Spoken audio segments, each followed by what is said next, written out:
How's it going, Martians? Welcome back to another report. In this one, we're going to be doing a few different things. First, we're going to be listening to the Alex Holmes, Julia Chatterley interview, and then we're going to do a quick look at price, nothing too long.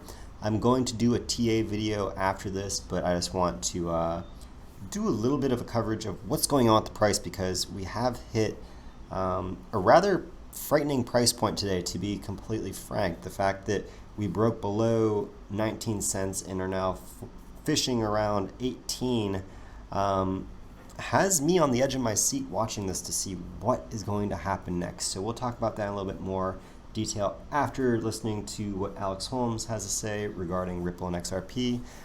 But real quick before we do, if you're new to my channel and you are interested in all things XRP, please be sure to hit that subscribe and ring that bell so you can be notified of all my content related to both. And also, if you enjoy this particular video, please be sure to hit a like as well, as it helps with my YouTube algorithms. So with all that out of the way, let's jump straight into this interview and we will start to dissect Alex's responses to Julia. MoneyGram is one of the largest money transfer companies in the world, known for its local presence. Also, you are going to notice that the speed of the video is a bit quicker. If whenever I press play on this and this is too quick for you to follow her, please feel free to go into my video, click on the settings, and on playback speed, you can set it to 0.5 and she will sound normal to you. I'm doing this again because otherwise the algorithms are going to flag my video, okay? So, here we go. The rise of digital tech means it's also in a period of transition. Next up, the digital platform, the key to staying relevant in the cross-border payment industry. I spoke to Chairman and CEO Alex Holmes and asked him to explain what MoneyGram does and how it's tackling broader digitization. Listen in. The core remittance space, so migrants, hundreds of millions of migrants, moving to other countries to find opportunities, send money back home to support their friends and families and improve the lives of those in the countries that they came from. We traditionally have operated globally, through what we would call an agency network, so 350,000 locations in 200 countries around the world. But recently, in the last several years, we've been going through what we call a digital transformation, really trying to modernize our company and keep up with all the changes in technology and all the things that are happening, at the forefront of digital and communications and telecom and mobile and all the other exciting things. Yeah, that is exactly the question I was going to ask you. In an increasingly digitized world, what proportion now of your overall transactions are done in some form by digital versus in store, in the local presence that you've talked about? What's the split right now? Right. No. So the World Bank is probably the foremost leader in measuring the percent of the industry that has moved digital. And so today they'd say, roughly speaking, about 60% of all transfers around the world are done still through cash. In our business, we're catching up quickly. About in the last quarter, we just surpassed 20% of our global transactions are now done digitally. So we've improved our capabilities quite considerably, really, in the last 18 to 24 months, and just past 60 countries where we have digital capabilities enabled. So we're very excited about that. We're leading that with a lot of online direct consumer platforms, a brand new app that we've rolled out, new technologies for us like transaction notifications, a really exciting revamped and enhanced loyalty program. And it's really driving a lot of attraction and really, in many ways, which is really interesting, Julie, a completely new customer demographic for us. About 85% of all of our customers that transact digitally were never in the walk-in space before. So you actually see kind of an evolving market, which is great for us because it's additive to both, the walk-in business, but also additive to the growth of the company. MoneyGram stock is up almost 20% year to date, although that... So, quick takeaways from that, obviously, is that they are now 20% digital, but that does not equate to their use of XRP. So let's make sure we keep that clear. That was not an exact answer as far as anything that we were interested in for XRP. I just want to make that clear for anybody that's listening. Please nobody misconstrue that they're now using 20% of their payments or global payments are now going through XRP. That is not. Because we do know that it's only over 10% is being of their Mexican peso payments are being moved through RippleNet at this point. So two different statistics there. Partial recovery comes after a steep decline in the previous couple of years. This year, the digital payment platform Ripple has invested $50 million in the company. MoneyGram struck up the partnership in June to make the most of Ripple's digital currency, XRP. Cross-border transfers can be notoriously tough, so I got right to the point with MoneyGram CEO. Why Ripple? Listen in. Most people probably really don't understand about money and the movement of money is that it's incredibly complicated to move money cross-border. One of the things that we talk about quite a bit internally is that money doesn't actually move, right? Data moves. And so it's a really cumbersome process to run what we call a net settlement engine to enable the cash to be available in all of those markets for settling into bank accounts or actually paying out cash to consumers. And so we have a lot of what we call liquidity and working capital positioned all around the world, 122 different currencies, many different bank accounts and associated pieces that really help us to facilitate the flow so we can actually move money instantly, right, without actually moving money. So what's interesting about Ripple and what's happening in the blockchain and crypto space is for the first time, there's a technology available that has the potential to truly transform that capability and actually, move money with data, which to me is just, kind of magical in a lot of ways, because that's really what the future is all about. How do you instantly transfer funds? How do you instantly sort of transform the business without all of this, as Brad would say at Ripple, with all this trapped liquidity, around the world? And so that's what's exciting about Ripple. That's what's exciting about their technology platforms and all the change that they're trying to drive and the innovation they're trying to drive. You chose Ripple because you think they right now have the best platform to do this most efficiently. I think they not only have the best platform to do it efficiently, but they also have the vision that I think encapsulates what we're trying to do as well, right? How do you drive down costs? How do you improve throughput? How do you drive efficiency and provide a better service not only for our customers, but also for the future and potential customers that are coming? And so, I think Ripple and its cryptocurrency XRP is really innovative in that sense. They've driven well over 300 partners around the world. Some of those are banks, some of those are other remittance providers like MoneyGram. And so there's just sort of an infinite possibility as you build out that network and the associated touch points through that channel and through that capability. Is it bringing prices down? You've said it's quicker to use their technology and their platform, the settlement's quicker, but is it also bringing costs down? Are you able to pass that cost reduction on to customers too, as a result of using Ripple's platform and XRP, the digital currency, to do this? Yeah, no, that's a great question. So there's a lot of things driving cost and price in the market. And so if you think about, generally speaking, it should be very, very quick. It should be very inexpensive to move money cross border. But the truth is, it is not today. And that is largely because of the cost of foreign exchange, the cost of banking services. It's the speed at which you can actually move money and make these things happen. And so companies like MoneyGram have innovated for years to try to drive the best solution possible. But as I was saying earlier, to have liquidity parked in all these markets around the world for the purposes of instant settlement actually takes a lot of working capital, takes a lot of cash, and it takes a lot of forward thinking to pre-position money out there. And if you also think about currencies never really being stable, currencies are always quite volatile, and so the fluctuations in that is moving all the time. If a customer wants to send $300 from the US to Mexico, we're giving them a rate, we're locking in that rate, but the price at which we have to buy Mexican pesos for purposes of settlement in Mexico, that could be at a totally different price point by the time we get to actually pre-positioning that currency. So if you're able to take that $300 that consumer wants to send and actually settle it instantly, real time, and give the same rate to MoneyGram that you're giving to the customer, it's actually a very, very interesting opportunity to streamline and take costs out. And yes, those costs then can be passed back to the customers, or as a public company, they can also be driven to help improve margin and actually profitability for the company as well for shareholders. So it's kind of a win-win combination, and it's also enabling this instant speed of money, which is amazing. Now I asked personal viewers. So let's kind of tease apart what Alex said there, and not trying to throw any shade at MoneyGram, because this is obviously how almost all companies operate. The reason why he took the long way around answering that question was not because XRP is not saving MoneyGram money, but because MoneyGram is, instead of passing those savings on to their customers, they're passing them on to their shareholders at the moment to make their stock more appealing. However, that does not mean that they aren't going to be offering now far more competitive rates to their main competitor, which is Western Union, to try and attract new customers to their company, right? So really, the idea is that most of the profits are probably actually going to be directed towards their shareholders, because, as we know, they're saving upwards of 80% on their transactions. And so you don't need to pass 80% of savings on to the customer in order to put Western Union out of business. Maybe they probably only need to pass on maybe like 20%, and they can probably undercut Western Union significantly.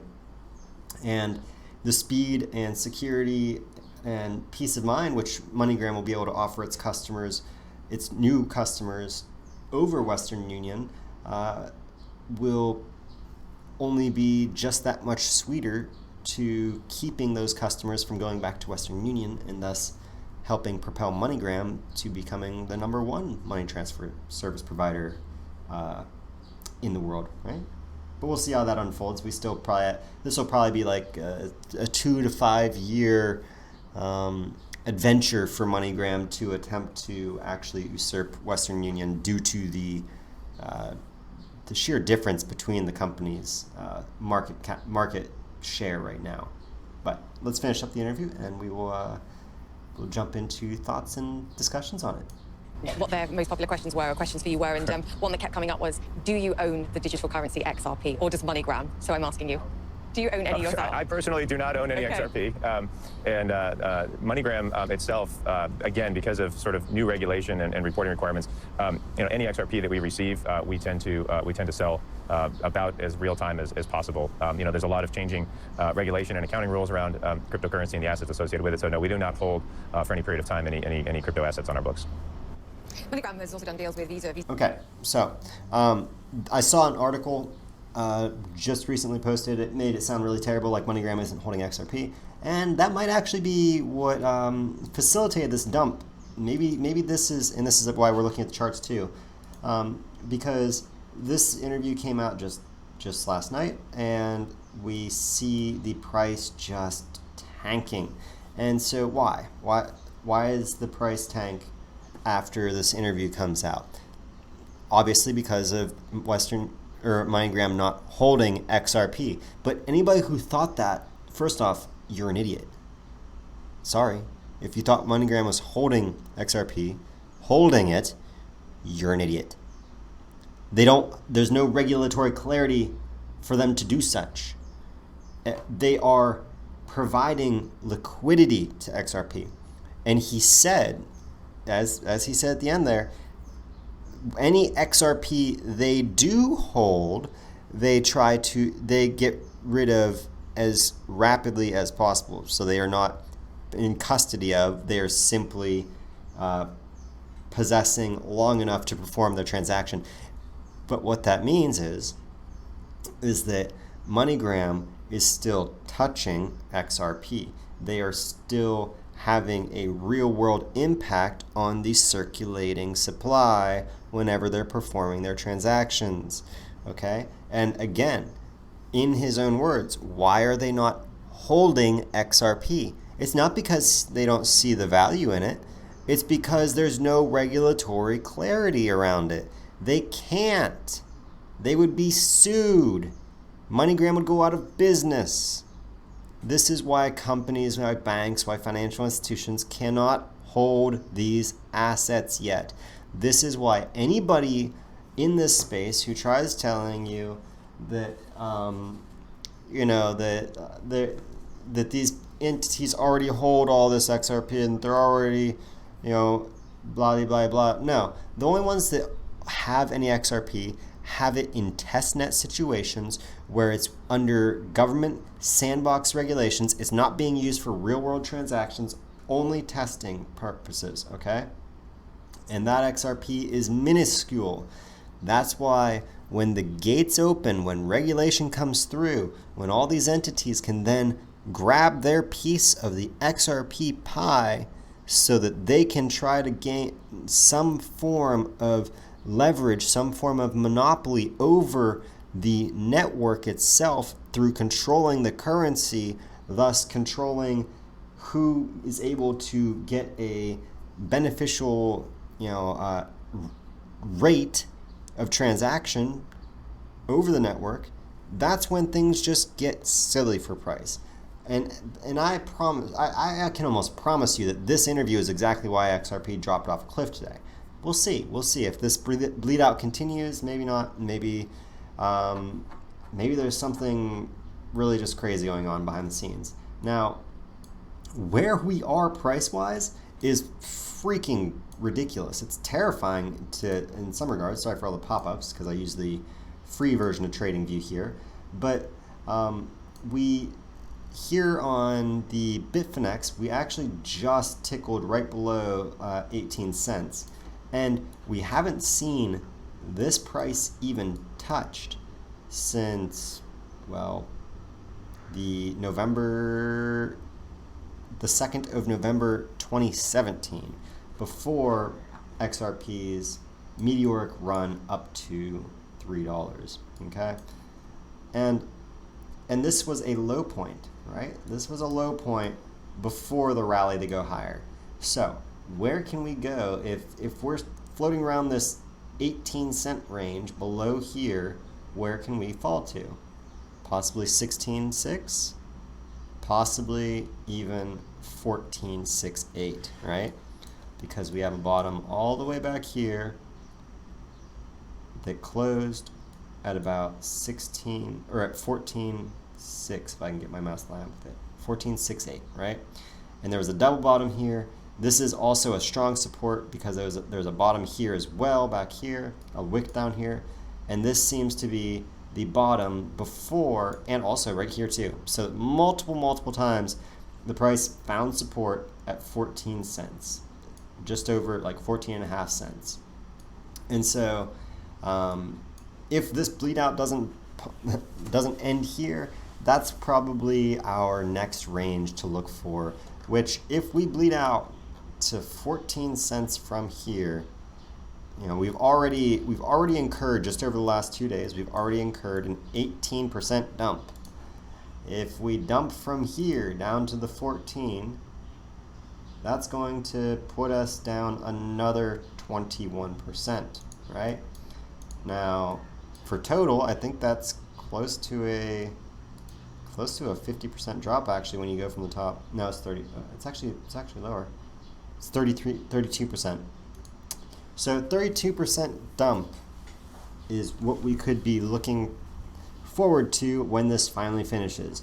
So I am not recommending anybody sell their XRP right now because this price is going to dump. I don't know what's going to happen with it.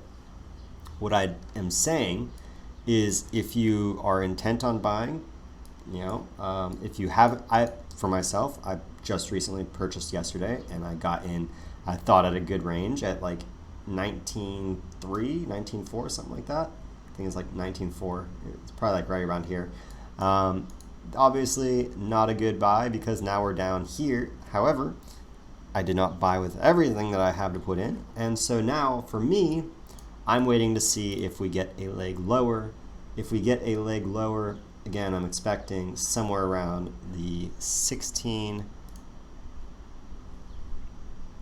somewhere around between 16.9 and 14.4, which is like a 12% range, obviously, or 14.7, 14.6. So obviously this is like a 13% range that I could be estimating the fall in between, but this is going to be the range where I look to buy. Probably just to be safe, I'll buy right about 15, right? And because at 15, you know, I lose 7% if it dumps lower. Oh well, it'll bounce back because this is the, like, it doesn't go lower than this. I'm sorry, like, nobody's going to convince me that XRP is going lower than this before it has a meteoric rise back and I get to collect on all the profits of my lower purchases that erase all the losses I have, even if we don't even reach back to 33 cents or 32 cents.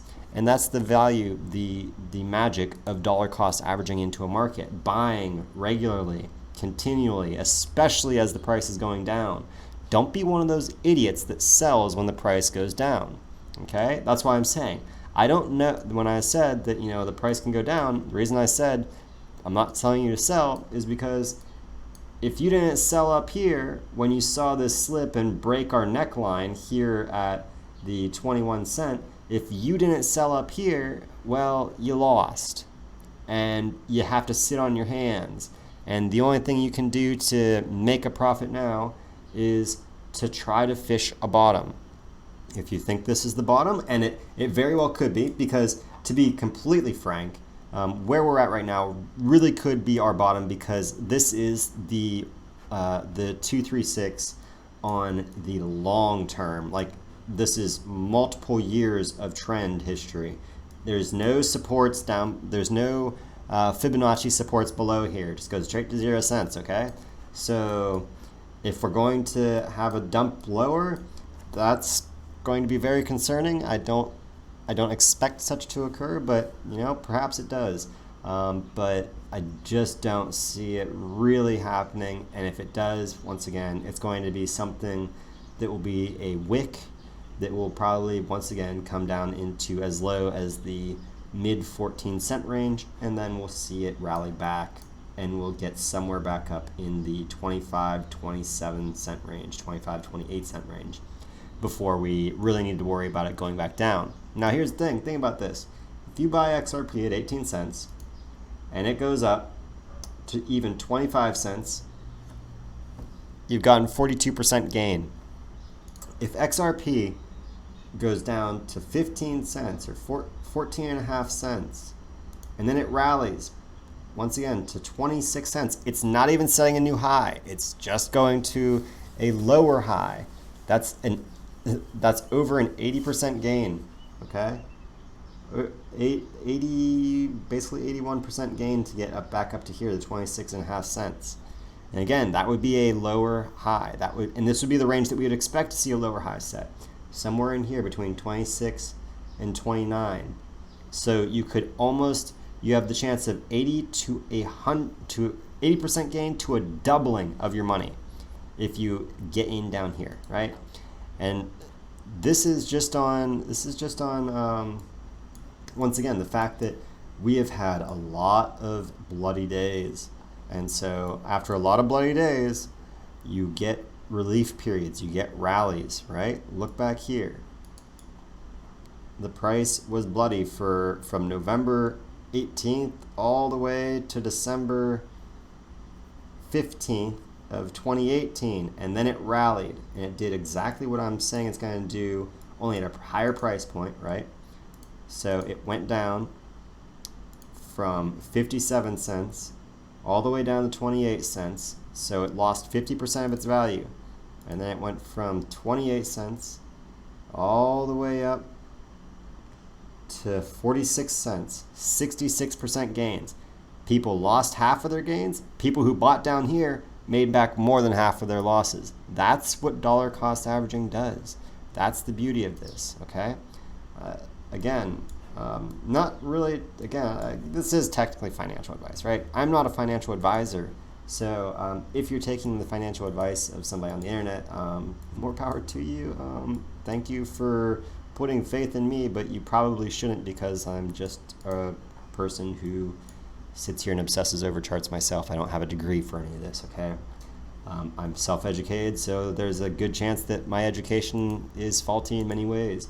However, these are just things that I've observed over the past few years of investing into this market, and how I've preserved the wealth that I have created through investing in digital assets, and how I have prevented myself from losing significant amounts of money by dollar cost averaging and taking advantage of large swings in the prices. So, with that said, this video has already gotten on way too long, I'm sure. I hope you guys enjoyed the Alex Holmes interview, and also this quick analysis of price action, why I think the price is down based upon the Alex Holmes interview, in addition to where I think we could potentially go, and how I think that you as a investor in this ecosystem should be viewing this price dump as an opportunity, not as a bad thing, because once again, this is a brand new asset class. As we talked about in my video the other day, we're not going to see regulation hit this ecosystem until probably early 2021. You are so early. We are all so early to this financial revolution. Of course, we're going to have some more bloody days. Of course, there's going to be a lot of pain between now and when we benefit. And that's why most people are not going to survive in this market. That's why most people are going to be dirt broke when we become rich, because we practiced sound investing. We stuck to our guns. We stuck to the fundamentals. We paid attention to the real world development, not just what's happening on a chart on a screen, not just what's happening with numbers on a screen that are easily manipulated within such a small market where there's less than $8 billion in XRP right now. $8 billion. There's hundreds of thousands of companies worth far less, and they're nobodies in the grand scheme of things. So, with all that said, I hope you guys enjoyed. Once again, if you're new to the channel, please be sure to hit that subscribe and ring that bell if you want more content like this. Otherwise, I can't wait to see all of you guys in the next video on Mars.